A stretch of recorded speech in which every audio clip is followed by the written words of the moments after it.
تفسیر القرآن آج کا سبق سورۃ النحل آیت نمبر 22 سے 25 تک۔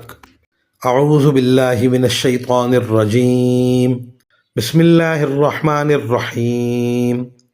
الہکم الہ واحد فالذین لا یؤمنون بالآخرة قلوبهم منکرۃ وهم مستکبرون۔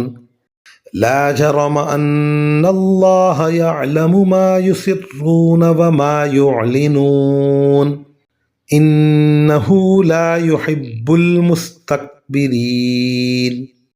وَإِذَا قِيلَ لَهُم مَّاذَا أَنزَلَ رَبُّكُمْ قَالُوا أَسَاطِيرُ الْأَوَّلِينَ لِيَحْمِلُوا أَوْزَارَهُمْ كَامِلَةً يَوْمَ الْقِيَامَةِ وَمِنْ أَوْزَارِ الَّذِينَ يُضِلُّونَهُمْ بِغَيْرِ عِلْمٍ أَلَا سَاءَ مَا يَزِرُونَ۔ ترجمہ: تمہارا معبود تو بس ایک ہی خدا ہے، لہٰذا جو لوگ آخرت پر ایمان نہیں رکھتے ان کے دل میں انکار پیوست ہو گیا ہے اور وہ گھمنڈ میں مبتلا ہیں۔ ظاہر بات ہے کہ اللہ وہ باتیں بھی جانتا ہے جو وہ چھپ کر کرتے ہیں، اور وہ بھی جو علل اعلان کرتے ہیں۔ وہ یقیناً گھمنڈ کرنے والوں کو پسند نہیں کرتا۔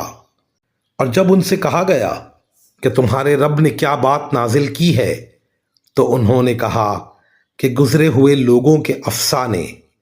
ان باتوں کا نتیجہ یہ ہے کہ وہ قیامت کے دن خود اپنے گناہوں کے پورے بوجھ بھی اپنے اوپر لادیں گے، اور ان لوگوں کے بوجھ کا ایک حصہ بھی جنہیں یہ کسی علم کے بغیر گمراہ کر رہے ہیں۔ یاد رکھو کہ بہت برا بوجھ ہے جو یہ لاد رہے ہیں۔ ان آیات کی تفسیر میں مفسرین کرام فرماتے ہیں کہ چونکہ اللہ تعالیٰ گھمنڈ کرنے والوں کو پسند نہیں کرتا، اس لیے انہیں سزا بھی ضرور دے گا، اور اس کے لیے آخرت کا وجود ضروری ہے، لہذا اس کے انکار کی کوئی وجہ نہیں۔